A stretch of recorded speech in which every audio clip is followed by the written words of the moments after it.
Hello my dear students, once again welcome back to your YouTube channel Sublime Learning. আমাদের আজকের এই ভিডিওতে আমরা তোমাদের সঙ্গে জয়েনিং আমরা শিখব। জয়েনিং এর সিরিজ আমরা আবার তোমাদের জন্য পুনরায় নতুন করে প্রথম থেকে শুরু করছি। আমাদের আজকের ক্লাসটা join into simple sentence using noun or phrase in apposition। একটা সেন্টেন্সকে দুটো সেন্টেন্স থাকবে বা দুইয়ের অধিক সেন্টেন্স থাকবে, সেই সেন্টেন্সগুলোকে তোমাকে জয়েন করতে হবে নাউন বা ফ্রেজ ইন অ্যাপোজিশন ব্যবহার করে, সেটাকে সিম্পল করতে হবে। প্রথম কন্ডিশন, সিম্পল সেন্টেন্স করার জন্য একটা ক্রাইটেরিয়া তোমাকে মেলাতে হবে। সহজ কথা, এই ক্রাইটেরিয়া তুমি যদি মেলাও তবেই তোমার কিন্তু সিম্পল সেন্টেন্সে তৈরি করা হবে।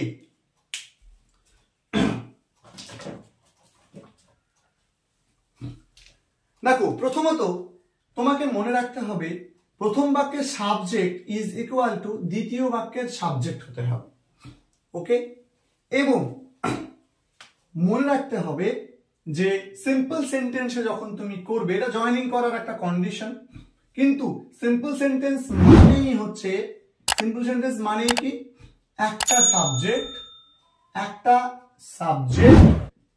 এবং একটা ফাইনাইট ভার্ব। ওকে, এই জায়গাটা তোমাকে প্রথমত মনে রাখতে হবে। এখন আমার প্রশ্ন হলো যে স্যার, এই নাউন ইন অ্যাপোজিশন বিষয়টা কি? এই নাউন বা অ্যাপোজিশন শব্দটাকে যদি আমি একটু বলি অ্যাপোজিশন, তাই না? তাহলে আমি বলতে পারি যে টু প্লেস মানে ধরে নিলাম বসানো, টু প্লেস বসানো। কোথায় বসানো? নিয়ার নাউনের পাশে বসানো। ওকে, তাহলে মানে অ্যাপোজিশন মানে হচ্ছে টু প্লেস নিয়ার নাউনের কাছে এনে বসানো। এখন কোনটাকে তুমি নাউনের কাছে এনে বসাবে? মনে রাখতে হবে কোন সেন্টেন্সে বলতে হবে, দেখো কোন একটা সেন্টেন্সে নাউন এর পরিচয় প্রকাশ পাবে। নাউন বলতে কে গো? সাবজেক্টের পরিচয় প্রকাশ পাবে। কোন একটা সেন্টেন্সের মধ্যে কি হবে? নাউনের পরিচয় প্রকাশ পাবে। সাধারণত বি ভার্ব যুক্ত বাক্য হয়। কি ধরনের বাক্য? বি ভার্ব যুক্ত বাক্যগুলো সাধারণত এরকম পরিচয়কে কি করে? ডিনোট করে। এখন প্রশ্ন হলো যে যেটা তোমার পরিচয় সেটাকে প্লেস করতে হবে। আমি বলেছি দেখো যে প্লেস নিয়ার নাউন, অর্থাৎ যে অংশটা পরিচয় প্রকাশ পাবে সেই অংশটাকে নাউনের পাশে এনে বসাতে হবে। উদাহরণ দেখো, আমি ধরো একটা এক্সাম্পল দিলাম, দিয়ে তোমাদেরকে আমি বিষয়টাকে বোঝানোর ট্রাই করছি। দেখো, রবীন্দ্রনাথ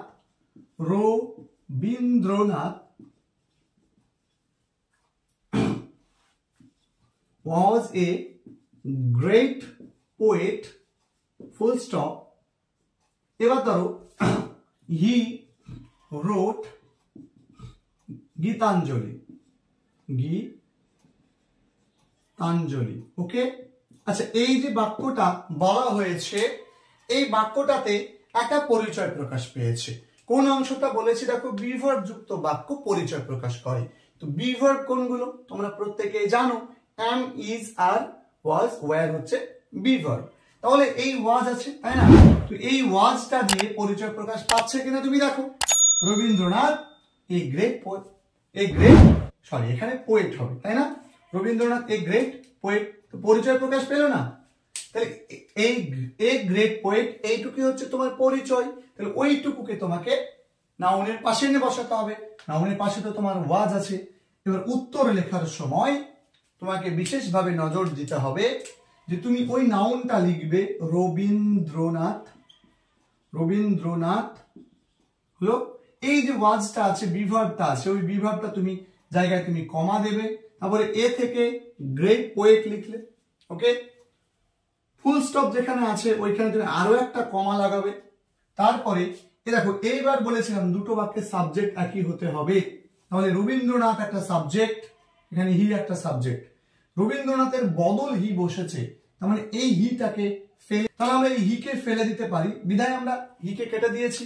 তাহলে তুমি এই পর্যন্ত লিখে ফেলেছিলে, এবার এই যে তুমি ফুল স্টপের জায়গায় কমা লাগিয়ে দাও, হি তুমি ফেলে দিয়েছো, তাহলে আছে রোট, বাকি অংশটা তুমি আবার ফেলে দাও, দিয়ে ফুল স্টপ বসিয়ে দাও, ব্যাস উত্তর তোমার শেষ। আচ্ছা 2 নম্বর এক্সাম্পল নাও। 2 নম্বর আমি কি বলতে পারি যে Gandhiji was a great leader. He is known as father of nation. Father of nation. ঠিক আছে? আচ্ছা ফুল স্টপ। এবার দেখো এই বাক্যটার মধ্যে প্রথমত সাবজেক্ট অন সাবজেক্ট টু মিলছে কিনা দেখো, গান্ধীজি মিলেছে, আচ্ছা ওকে, আর এখানে হি, তাহলে গান্ধীজির বদলে হি বসেছে, হিকে আমরা ফেলে দিতে পারি, তাই না, দুটো সাবজেক্ট একই। আচ্ছা এবার দেখো সিম্পল সেন্টেন্স মানে একটা সাবজেক্ট একটা ফাইনাইট ভার্ব, একটা সাবজেক্ট করতে পেরেছি, তাহলে ফাইনাইট ভার্ব তোমাকে একটা করতে হবে, এখানেও ওয়াজ আছে এখানে ইজ আছে। এখন তুমি নাউন ইন অ্যাপোজিশন বা ফ্রেজ ইন অ্যাপোজিশন করতে পারবে with only on condition if matched.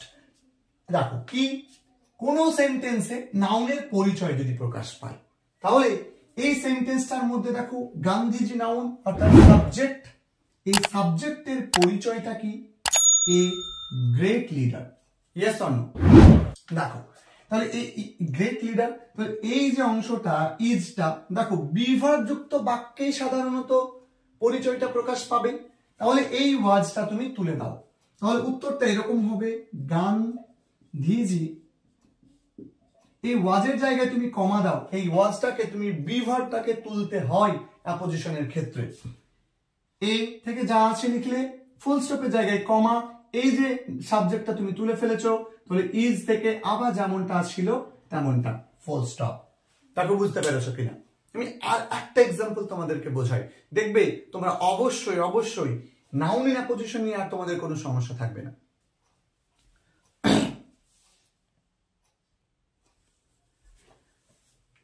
দেখো নেক্সট বাক্যটা ভালো করে লক্ষ্য করে দেখো, দুটো বাক্যের মধ্যে তুমি ইজ পাচ্ছ, তাহলে দুটো বাক্যের মধ্যে কোনটা পরিচয় প্রকাশ পাচ্ছে ভালো করে বোঝো। দিস ইজ মাই ফ্রেন্ড, এটা আমার বন্ধু, এটা বলতে কে, দুটো বাক্যের সাবজেক্ট একই মেলাতে বলেছিলাম, দুটো বাক্যের সাবজেক্ট কিন্তু একই মিলছে না, এখানে দিস এখানে হিজ নেম, তাহলে এই is my friend, my friend বলতে পরিচয়টা কার, কার পরিচয় প্রকাশ পাচ্ছে, দেখো এই ইজ না, তাহলে এখানে হচ্ছে সুজিতের পরিচয় প্রকাশ পাচ্ছে, ইয়েস অর নো, সুজিতের পরিচয় প্রকাশ পাচ্ছে, তাহলে যার পরিচয় প্রকাশ পাবে ততটুকু অংশ তোমাকে আগে লিখতে হবে, কারণ আমি বলেছিলাম যে টু প্লেস নিয়ে নাউন, তাহলে এই নাউনটা সুজিতের পাশেই তোমাকে নিয়ে এসে বসাতে হবে, তাহলে লেখো হিজ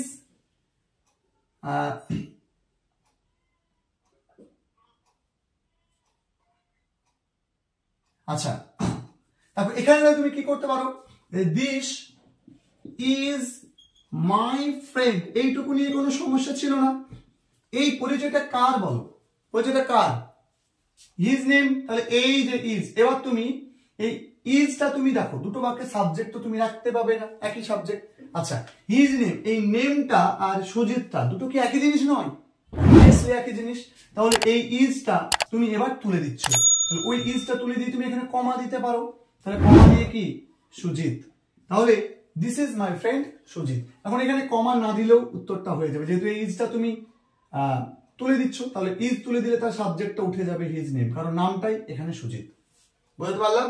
এরকম একটু ব্যতিক্রম টাইপ কিন্তু আছে, বিভিন্ন ধরনের হয়, এই তোমাকে এটা নাউনের পাশে এনে বসাতে হবে, দেখো ফ্রেন্ড, তাই না, দিস ইজ মাই ফ্রেন্ড, এই মাই ফ্রেন্ডকে সুজিতের পাশে এনে বসিয়েছি, ব্যাস, দিতেও পারো নাও দিতে পারো, এখানে কোনো প্রবলেম কিন্তু নেই।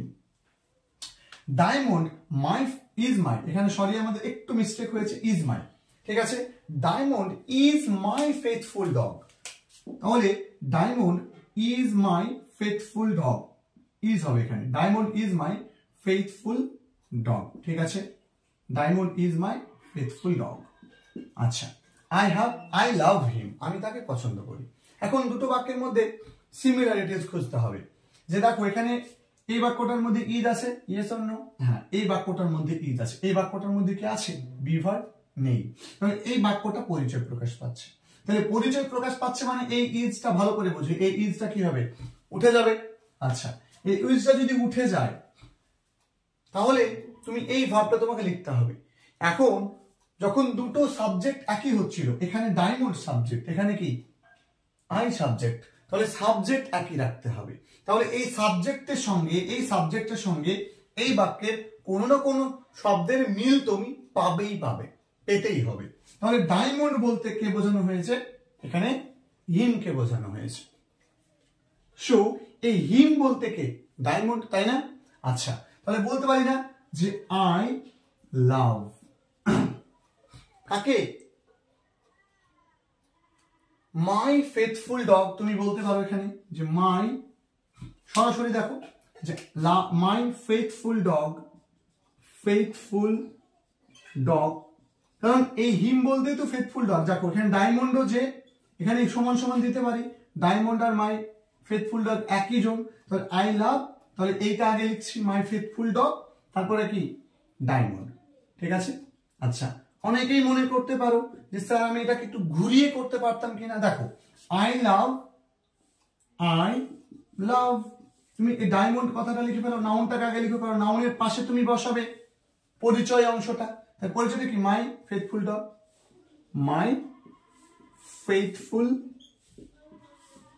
Faithful dog. এই দুরকম ভাবে কিন্তু করা যাবে। তাহলে এই অংশটা তোমাদেরকে আমি বোঝালাম যে এই টাইপের বা এই ভাবে তোমাদেরকে join into simple sentence using noun or noun phrase তোমাকে করতে হবে। আশা করছি তোমরা প্রত্যেকে বুঝতে পেরেছো। দেখা হবে পরবর্তী ভিডিওতে। ভিডিওটা কেমন লাগলো জানিও। যারা চ্যানেলে নতুন তারা চ্যানেলটাকে সাবস্ক্রাইব করে পাশে থাকা বেল আইকনে ক্লিক করো। ধন্যবাদ।